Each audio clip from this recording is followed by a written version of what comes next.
At the height of World War II, the ocean was not a battlefield of heroes, it was a graveyard of ships.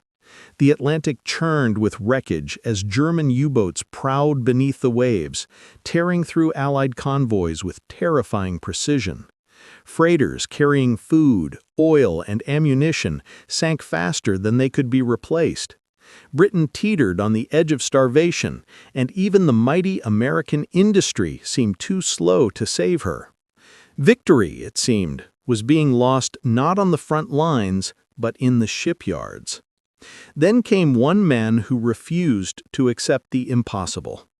He wasn't a general or an admiral or even a shipbuilder.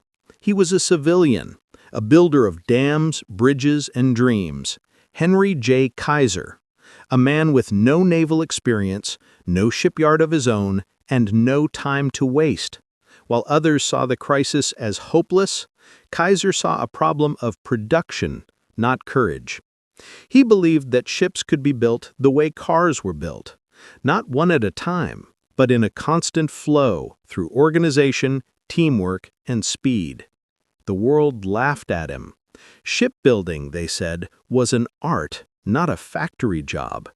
It required skilled craftsmen, not assembly lines. But Kaiser was a man of systems, not traditions. If we can build a dam across the Colorado River, he said, we can build a bridge across the Atlantic. And so began the greatest industrial miracle of the modern age, the creation of the Liberty ship. Ugly, slow, and simple, these steel workhorses would become the beating heart of the Allied war effort. Designed for mass production, they could carry 10,000 tons of cargo across the ocean. More importantly, they could be built not in months, but in days. Kaiser's impossible trick was a new way of thinking. Break the ship into hundreds of prefabricated pieces, build them all at once, and weld them together instead of riveting them. It was assembly line warfare, precision by the people, for the people. What followed defied logic and history. Shipyards that had never existed before sprang up overnight. Workers who had never seen the ocean became master welders in weeks. Men and women, black and white, old and young, worked side by side beneath the sparks of progress. And at the height of the war, the impossible became real. A fully operational Liberty ship rolling off the line every 4 days. One, the Robert E. Peary, was built in just 4 days, 15 hours, and 29 minutes. The Germans were stunned. Their U-boats couldn't sink ships as fast as Americans could build them. The tide of the Atlantic turned, and with it, the fate of the war. The Second World War was not only fought on land or in the skies above Europe, it was waged across an invisible front that stretched from the frozen waters of the North Atlantic to the burning equator of the Indian Ocean. It was a war of tonnage, a contest of supply lines. Tanks, rifles, food, and fuel were useless unless they could cross the sea, and by 1941, that sea had become a graveyard. German U-boats prowled the Atlantic in wolf packs, their periscopes glinting through the gray waves like shark's fins. Every night, convoys burned on the horizon, flaming silhouettes of freighters, tankers, and troopships sinking into the cold, black deep. Britain, cut off from her colonies and American trade, was starving. In London's war rooms, the math was merciless. Each month, the Allies lost more shipping than their shipyards could replace. If the trend continued, the island nation that stood as Europe's last bastion would collapse from hunger before a single invasion barge left France. To Churchill, the Atlantic was the dominating factor throughout the war. To every sailor who faced it, it was hell. Merchant crews slept in life jackets. The creak of steel at night could mean torpedoes in the dark. By 1941, 1 in every 5 ships bound for Britain never arrived. The lifeline of democracy was fraying, and the enemy needed only patience to sever it completely. Across the ocean, the United States still watched from the sidelines, officially neutral but increasingly uneasy. The arsenal of democracy was awake but unarmed. American yards built merchant ships the old way, by hand, with rivets and sweat, one keel at a time. A single cargo vessel might take 8 months or a year to finish. Even if every ship in every yard worked day and night, the numbers didn't add up. It was simple arithmetic. The Allies were losing ships faster than the world could build them. Admirals demanded more escorts, more convoys, more destroyers. But another voice, quieter and far from the front, began to ask a different question. What if the problem wasn't the sea, but the method? What if the bottleneck wasn't courage, but construction? In an age defined by mass production, cars rolling off assembly lines by the thousands, why were ships still built like cathedrals, one beam at a time? In the autumn of 1940, British representatives arrived in Washington with blueprints for a simple freighter, the Ocean class. It was not fast or graceful, but it could carry 10,000 tons of cargo across the Atlantic. The British were desperate. They needed help building them in American yards. Shipwrights examined the plans and nodded grimly. It was doable, but not quickly. Then one civilian, standing at the back of the meeting, raised a hand and smiled. His name was Henry J. Kaiser. Kaiser wasn't a naval architect, nor a man of the sea. He was a builder of dams, the Hoover, the Grand Coulee, monuments of concrete and willpower. Where others saw impossibility, he saw engineering problems waiting for an efficient solution. He said later, "You don't build a dam one stone at a time, you pour it all at once." And so, while admirals talked of tonnage and tactics, Kaiser began to dream of a fleet that could be poured, not carved, a fleet built by the calendar, not the clock. As 1941 bled into 1942 and America entered the war, the crisis deepened. Japan struck Pearl Harbor, and now the Pacific burned as well. The United States had to supply 2 oceans, 2 fronts, and countless allies. The call went out for ships, thousands of them, to haul steel, fuel, trucks, ammunition, and food to every corner of the world. The U-boats still prowled. Every cargo vessel lost meant soldiers unfed, aircraft unfueled, and hope delayed. Inside America's ports, shipyards glowed like furnaces.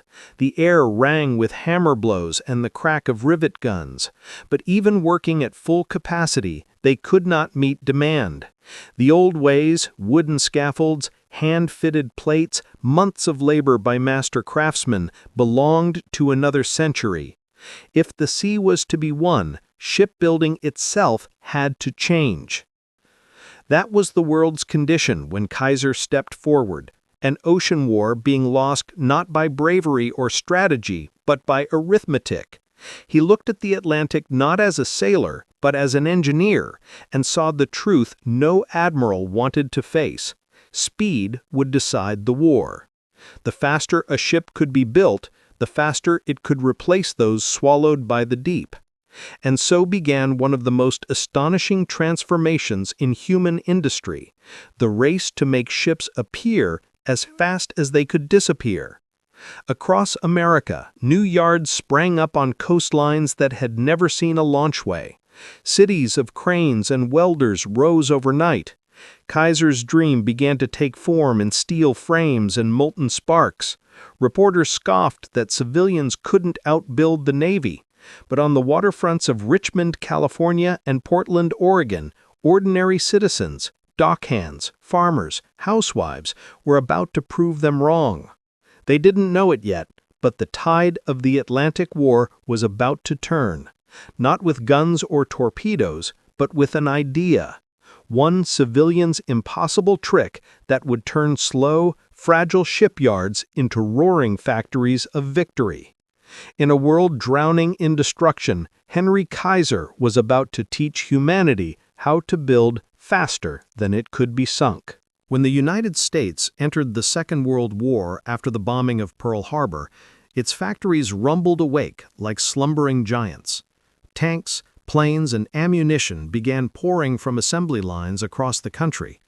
But in the shipyards, time still moved like it had in the 19th century, slow, methodical, and burdened by tradition.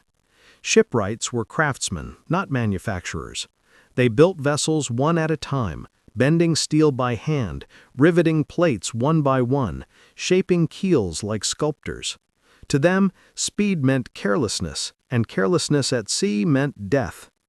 Into this world of precision and pride stepped Henry John Kaiser, a man who didn't know how to build a ship and therefore wasn't afraid to reinvent the way it was done. Kaiser wasn't a naval engineer. He wasn't even trained in heavy industry. He was a construction man, a builder of roads, dams, and bridges. He had helped carve the Hoover Dam from the desert, had commanded teams of tens of thousands, and had delivered impossible projects ahead of schedule. But when he looked at America's shipyards, he didn't see craftsmanship, he saw bottlenecks.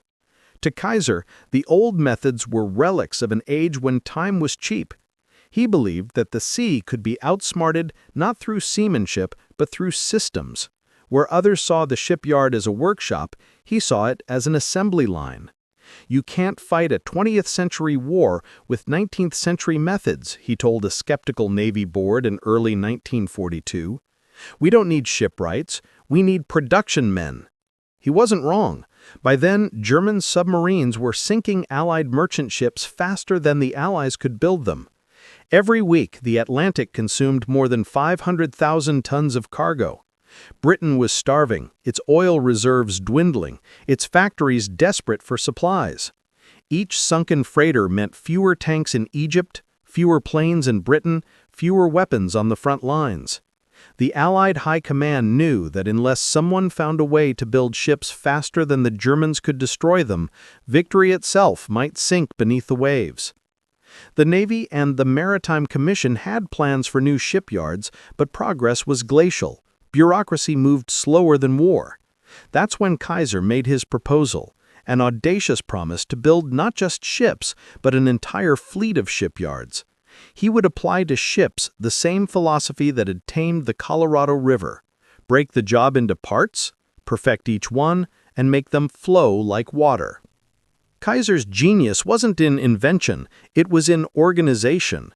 He saw the power of prefabrication before anyone else did. Instead of building an entire ship in one place, he divided the process into sections that could be built simultaneously and then welded together. It was manufacturing, not shipbuilding, a revolution in steel. He said the shipyard should be a funnel, with materials pouring in at one end and ships pouring out the other. The experts laughed. Admirals scoffed at the idea of welding ships instead of riveting them, arguing that welds would crack under stress. Labor leaders doubted that trained civilians could handle precision steelwork. Traditional shipbuilders called him reckless, a dreamer. But Kaiser thrived on disbelief. "If they're not laughing," he once said, "you're not dreaming big enough." He began his experiment in Richmond, California, near the chill waters of San Francisco Bay. The place was nothing but empty land and salt marsh when he arrived. Within months, it was a forest of cranes, gantries, and half-finished hulls. Rail lines snaked into the yard, carrying steel from Pittsburgh and Portland. Barracks and dormitories sprang up around the site, followed by cafeterias, clinics, and even daycare centers. The Richmond shipyards became a city in themselves, a living embodiment of what industrial democracy could accomplish when united by purpose. To lead his workforce, he recruited from everywhere: steelworkers from the Midwest, lumbermen from Oregon, farmers from the plains, and women from across California who had never held a torch before. He trained them, paid them fairly, and gave them pride. "You're not just building ships, you're building freedom," he told them. For many women, it was the first job they'd ever held outside the home. They took to welding like artists to canvas, sparks lighting their faces as they fused steel into the shape of salvation. By mid-1942, Kaiser's shipyards were turning out cargo vessels faster than any in history. His first few ships took months. Then, as the process smoothed, the time shrank to weeks. Prefabricated sections were welded together on massive jigs, cranes swinging them into place with clockwork precision. Every worker understood that they were part of something larger, a synchronized human machine. Kaiser had done the unthinkable. He had turned the shipyard into a factory. And the results were staggering. Where traditional yards might launch a few ships per year, Kaiser's yards produced dozens. The Germans couldn't believe it when they saw the numbers. Impossible, one intelligence report read. No nation can build ships so fast. But Kaiser's factories were proving that speed itself was a weapon. Each Liberty ship that slid into the water carried not only supplies, but a message. America's strength was not just its soldiers, but its citizens. Still, Kaiser's ambition didn't stop there. If we can build one in weeks, he said with a grin, we can build one in days. His engineers stared at him as if he'd lost his mind. Days? Building a ship that size took thousands of hours of welding, assembly, and testing. But Kaiser meant what he said, and he would soon prove it. In the next months, his methods would evolve into something that bordered on magic, a system so efficient, so coordinated, that new ships would seem to appear out of thin air. The world would watch as a civilian, a man who had never gone to sea, taught the navies of the world how to build faster than they could sink. And when the first Liberty ships started pouring off the line, the Atlantic, once the graveyard of Allied dreams, would become their highway to victory. The year was 1942, and the world stood on the brink of starvation, not from lack of courage, but from lack of ships. The oceans had become the arteries of survival, and they were bleeding out faster than anyone could have imagined. Convoy after convoy fell prey to German U-boats. Each torpedoed freighter took with it food for civilians, fuel for tanks, and ammunition for soldiers who fought on in desperation. The question haunting Allied command was not how to win battles, but how to keep the sea alive. The solution was already taking shape in the mind of one civilian visionary, Henry J. Kaiser. What he had promised, a fleet of simple, fast-built cargo ships, was taking form in the shipyards of Richmond, California, and on the East Coast at places like Brunswick and Savannah, Georgia. His impossible trip was about to give birth to the most extraordinary ship in maritime history, the Liberty ship. It was not beautiful. In fact, it was almost deliberately ugly. It lacked the sleek lines of cruisers or the menace of destroyers. Its hull was square, its bow blunt, and its deck cluttered with cranes and hatches. But beauty was irrelevant. The Liberty ship was designed with one sacred purpose: to be built fast. Kaiser understood that in war, perfection was the enemy of speed. The Liberty was not a masterpiece, it was a miracle of simplicity. The design itself came from the British, a humble ocean-class freighter that had been created to haul cargo across the U-boat-infested Atlantic. When Britain realized it couldn't build them fast enough, it turned to America. The U.S. Maritime Commission brought the plans to Henry Kaiser and asked for help. Kaiser took one look at the blueprints and smiled. "We'll make it simpler, and we'll make it ours."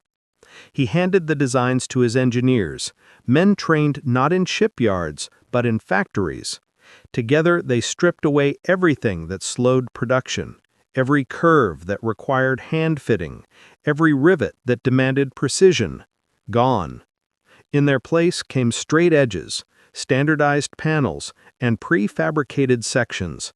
The Liberty ship was broken down into roughly 250 major components that could be built simultaneously, then welded together like a giant puzzle.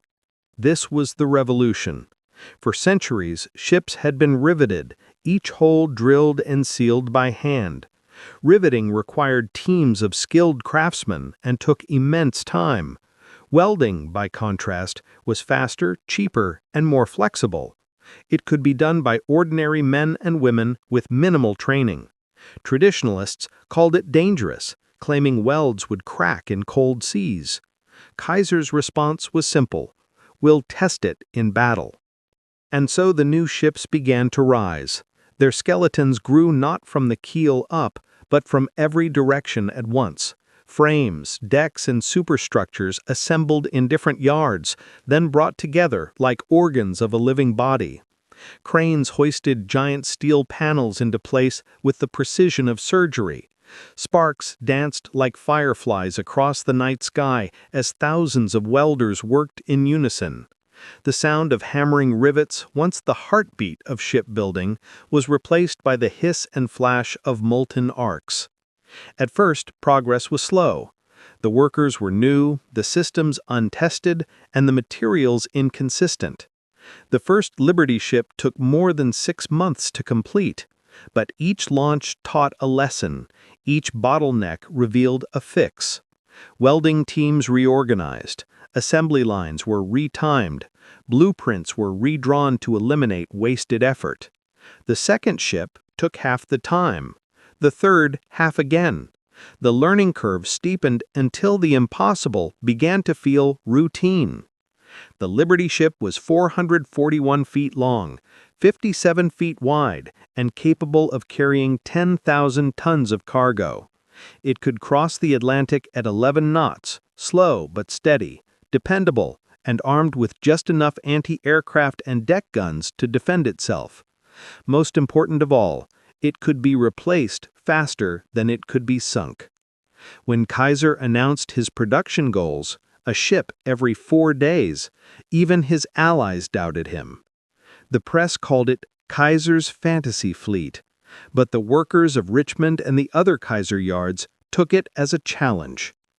The first test came with the launching of the Patrick Henry, named after the American revolutionary who once declared, "Give me liberty or death."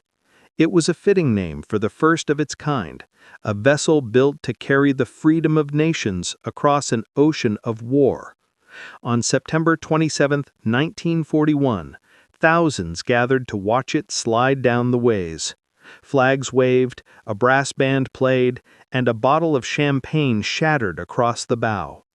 The ship creaked, then thundered into the water, the birth cry of a new era in shipbuilding. As the Patrick Henry made her maiden voyage, the German Navy dismissed her as a curiosity. The propaganda machine mocked her square lines and civilian origins. But within months, those ugly ducklings, as they were called, began to multiply. Each launch drew crowds of cheering workers. The docks became stages of victory, each launch a small act of defiance against tyranny. "We build 'em faster than they can sink 'em" became the rallying cry of the shipyards. Kaiser's innovation spread like wildfire. Yards on both coasts adopted his modular welding methods. Plants that had never seen the sea before, in Texas, Louisiana, and Maine, began producing sections for the Liberty ships.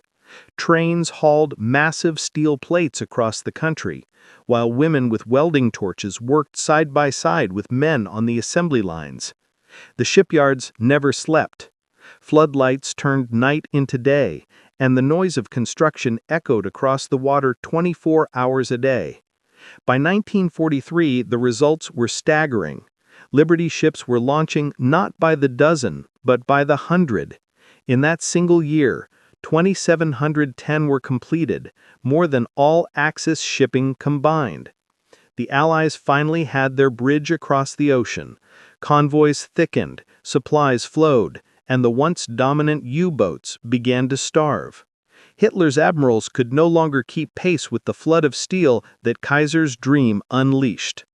But the most spectacular moment came in November 1942 when the world witnessed what became known as the miracle of the Robert E. Peary. At the Kaiser shipyard in Richmond, workers attempted the unthinkable: to assemble an entire Liberty ship in less than 5 days. The event became a sensation. Reporters, generals, and officials crowded the yard to watch. Crews worked in 3 continuous shifts, thousands of hands moving in perfect synchronization. Sparks flew, Engines roared, and the skeleton of the ship grew by the hour. 4 days, 15 hours, and 29 minutes later, the Robert E. Peary slid into the water, complete, functional, and seaworthy. It was not a stunt, it was a statement. The impossible had become ordinary.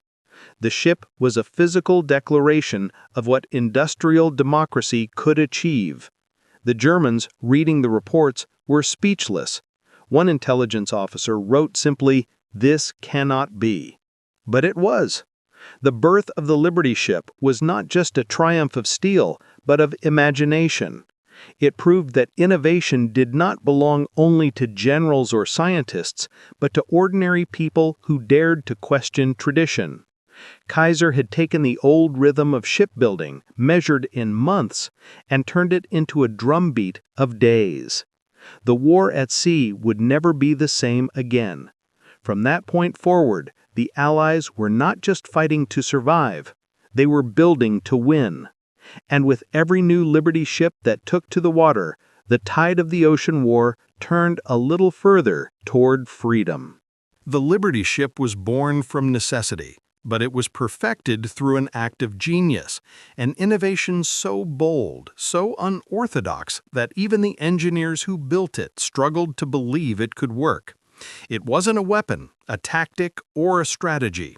It was a trick, a reimagining of what it meant to build, to coordinate, and to think. It was Henry Kaiser's impossible trick, to turn chaos into rhythm, steel into movement, and civilians into the fastest shipbuilders the world had ever seen. The secret of the trick was not in the materials or the machines, it was in the method. Kaiser believed that anything that could be divided could be conquered. He saw a ship not as a single structure, but as a series of problems waiting to be solved in parallel. Every traditional shipyard in the world had worked in sequence. The keel laid first, then the hull, then the deck, then the fittings. One stage had to be completed before another began. Kaiser shattered that logic. He imagined the shipyard as a vast mechanical orchestra, each section building its own part of the melody, all converging in perfect harmony at the finale. His first rule: no waiting. Every inch of time lost was a victory for the enemy. Materials had to move like blood, constantly circulating. Steel from Pittsburgh, rivets from Cleveland, engines from Detroit, all had to arrive just in time, never too early to clog storage, never too late to stop the flow. This was logistics elevated to art, and Kaiser was its conductor. He built rail spurs directly into the shipyards so that entire freight trains could unload their cargo into waiting assembly bays without ever stopping the line. The second rule: build in pieces. The Liberty ship was divided into 250 prefabricated sections, each built separately in a different part of the yard. Deckhouses, hull plates, bulkheads, even engine rooms were assembled as independent modules. Welders worked on flat ground, safer, faster, easier to supervise, while cranes loomed above like titans, lifting entire sections into place when they were ready. It was as if the ship was growing all at once, in every direction.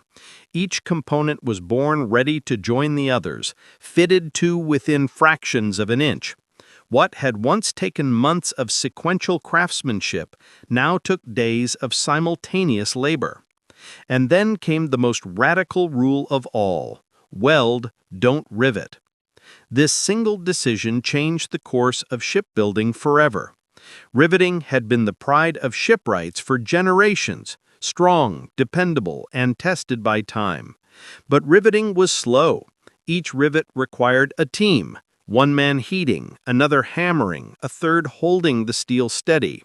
Welding replaced all that with one man and a torch. Sparks replaced hammers, precision replaced muscle. Critics said welded hulls would crack in cold water, that they weren't strong enough for the open ocean. Kaiser ignored them. A good weld, he said, is as strong as the steel itself. And he was right. Welded ships didn't just build faster, they sailed stronger. The speed of production skyrocketed. At first, it took Kaiser shipyards 230 days to build a Liberty ship. Within months, that number dropped to 140, then 70, then 30. By 1943, they were averaging one every 4 days. To put that in perspective, a ship longer than a football field, weighing over 14,000 pounds, assembled from 1.5 million parts every 4 days. It was an active defiance against both physics and tradition. The world took notice. Newspapers ran headlines that sounded like miracles. Civilians build ships faster than navies. Photographs showed lines of workers under the floodlights, sparks flying like fireflies, faces smeared with soot and pride. Men who had never seen the ocean and women who had never worked outside the home were now launching the vessels that fed armies across it. One worker joked, "We don't build ships here, we grow them." But behind the jokes was exhaustion and purpose. The yards ran 24 hours a day, 3 shifts rotating with military precision. When one whistle blew, another sounded. Meals were eaten on the line, sleep stolen in the corners of break rooms. The cafeteria ran like a barracks mess, feeding thousands of men and women at all hours. The shipyards were cities of motion, their population measured not in people, but in horsepower. Henry Kaiser himself walked the floors often, his hat pulled low, his hands clasped behind his back. He didn't park orders, he asked questions, small, precise ones that cut through layers of bureaucracy. Why is this crane idle? Why isn't this section ready? He had the uncanny ability to see the flow of work like a map, spotting the smallest delay and turning it into opportunity. His lieutenants called him the man who sees the invisible. To Kaiser, inefficiency was treason. But he didn't punish mistakes. He studied them, learned from them, and redesigned the system to eliminate them. His crowning demonstration came with the Robert E. Peary experiment, the ship built in just 4 days, 15 hours, and 29 minutes. It wasn't a publicity stunt. It was a proof of concept, a challenge to every factory, every mind, every limit. Thousands of workers volunteered for the task. They rehearsed every step like soldiers before an assault. Materials deliveries were timed to the minute. Cranes moved like clock hands. At the signal, the construction began, a dance of machinery, sweat, and faith. Reporters called it the miracle ship. The German High Command, when they received the intelligence report, refused to believe it. How could a nation of civilians build something so complex in less time than it took their own shipyards to lay a keel? "It is impossible," one officer wrote. "They must be lying." But the Liberty ship sailed, and the proof was undeniable. In that moment, the myth of Nazi industrial superiority cracked like the hull of a sinking freighter. Kaiser's impossible trick had changed the rules of war. The Allies no longer fought from scarcity, but from abundance. The Liberty ships flowed across the Atlantic like a river of steel. When German submarines sank one, another appeared before the oil slick had spread. The ocean, once a graveyard, became an assembly line. For the first time in the war, the numbers favored freedom. What made it all possible wasn't magic, it was mindset. Kaiser had taken the logic of the factory and married it to the courage of ordinary people. He proved that the battlefield didn't end where the land met the sea. The shipyard was a front line, and its workers were soldiers of production. Each welded plate, each crane movement, each launch ceremony was an act of resistance against tyranny. And perhaps the greatest miracle of all was that it came from civilians, from men and women who had never held a rifle, but whose tools struck blows just as deadly. They didn't fire bullets, they built bridges across oceans. They didn't march, they manufactured. Their impossible trick wasn't just building ships faster, it was believing that ordinary hands could accomplish the extraordinary. By the end of 1943, when Henry Kaiser stood on the balcony overlooking his Richmond yards, the view stretched to the horizon. Cranes, hulls, smokestacks, and the silhouettes of 100 ships waiting for launch. He smiled and said quietly to his engineers, "They said it couldn't be done. Well, now it can't be undone." By 1944, the Liberty ships had become the veins and arteries of the Allied war effort, carrying the lifeblood of freedom across oceans ruled by danger. What had started as Henry Kaiser's impossible experiment had now become the pulse of victory itself. From the gray Atlantic to the burning Pacific, these simple, square-shouldered cargo vessels became the unsung heroes of the Second World War. They didn't fight, they delivered, and in a war that devoured supplies faster than any army could advance, delivery was everything. Each Liberty ship was a miracle in motion, 441 feet of steel and spirit, built not for beauty, but for endurance. They carried tanks for Patton's army, fuel for Spitfires, wheat for starving cities, and ammunition for invasions yet to come. They carried the hopes of continents, and they did it under constant threat. Every voyage was a gamble. The sea was a battlefield with no trenches to hide in, and the German U-boats were merciless. But for every ship that sank beneath the waves, 2 more seemed to appear on the horizon. That was Kaiser's victory, not just in speed, but in inevitability. The convoys that stretched from New York to Liverpool, from San Francisco to Manila, were built on the backbone of Liberty ships. They steamed in tight formation, black smoke curling into the cold sky, escorted by destroyers and corvettes that guarded them like shepherds watching their flock. To the sailors aboard them, these ships were both lifeline and coffin. They slept in hammocks strung above crates of ammunition, ate meals of canned beans and coffee, and listened for the dreadful sound of torpedoes slicing through the water. Many never came home. The Liberty ship crews suffered some of the highest casualty rates of the war, but they kept sailing. In the bitter winter of 1943-44, the Battle of the Atlantic reached its climax. The German U-boats, once unstoppable, began to falter. The Allies had finally cracked their codes and improved sonar technology, but it was the flood of ships, the sheer abundance, that overwhelmed them. The Liberty ships replaced losses faster than the submarines could sink them. The ocean, once dominated by predators, was now ruled by production. An admiral in the Royal Navy said it best: "The Battle of the Atlantic was won by the welders of America." In Britain, the arrival of Liberty ships became a daily miracle. Each one brought life: crates of butter, coffee, and grain, jeeps stacked on decks, barrels of aviation fuel lashed to the rails.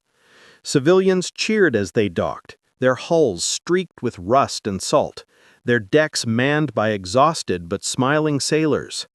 A single Liberty ship could carry enough food to feed a city for a week, enough fuel to keep an army moving for days. They were the lifeboats of civilization.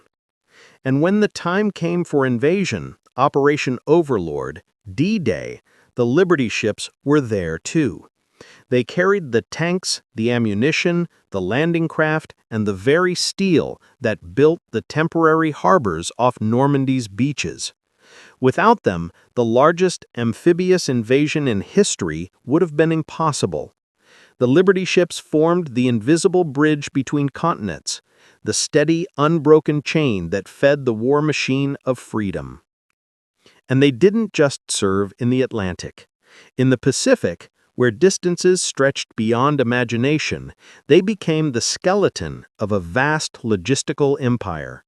They ferried supplies to tiny islands like Guadalcanal, Iwo Jima, and Okinawa, where Marines fought yard by yard.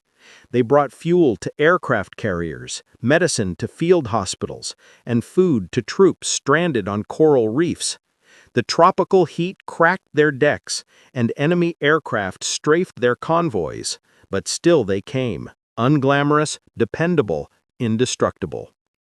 The sailors who manned them joked that the Liberty ships were ugly but honest. They groaned and shuddered in heavy seas, their welded plates sometimes creaking like old doors, but they did their job. One captain said, "You couldn't love her, but you could trust her." That trust was earned in steel and sacrifice. Many ships never reached port. They went down in flames, their crews swallowed by the sea. But even in death, their purpose endured, because their loss was always temporary. Every 4 days, another Liberty ship was launched, another ghost replaced by a fresh hull and a new crew. The Germans could not understand it. Their entire strategy depended on strangling Allied supply lines. But Kaiser's industry magic turned that strategy into suicide. For every U-boat that sank a ship, Allied bombers sank 2 U-boats. The math was no longer on Hitler's side. The tide had turned, not in a single battle, but in a million acts of labor back home. As the war pressed toward its end, Liberty ships filled every Allied port in Europe. In Italy, they unloaded crates of oranges and artillery shells side by side. In France, they brought fuel for the tanks rolling toward Paris. And in the Pacific, they carried the bulldozers that built airfields and the bombs that would end the war. They were everywhere, slow, steady, and unstoppable. The Axis called them Kaiser's ghosts, because even when sunk, they seemed to return. But perhaps the greatest victory of the Liberty ship was not military at all. It was moral. It proved that a free society could mobilize without coercion, that civilians could outproduce empires, that democracy could beat dictatorship not just with courage, but with coordination. The Liberty ships were monuments to teamwork, thousands of hands working in unison across thousands of miles. No tyrant ordered them to work. They did it because they believed the world was worth saving. By 1945, when Germany finally fell, more than 2,700 Liberty ships had been built, enough steel to bridge the Atlantic itself. They carried over 75% of all cargo used by the Allies during the war. The statistics were staggering. 29 million tons of cargo delivered, 5 million troops transported, and an uncountable number of lives saved. Without them, victory would have been delayed by years, perhaps lost altogether.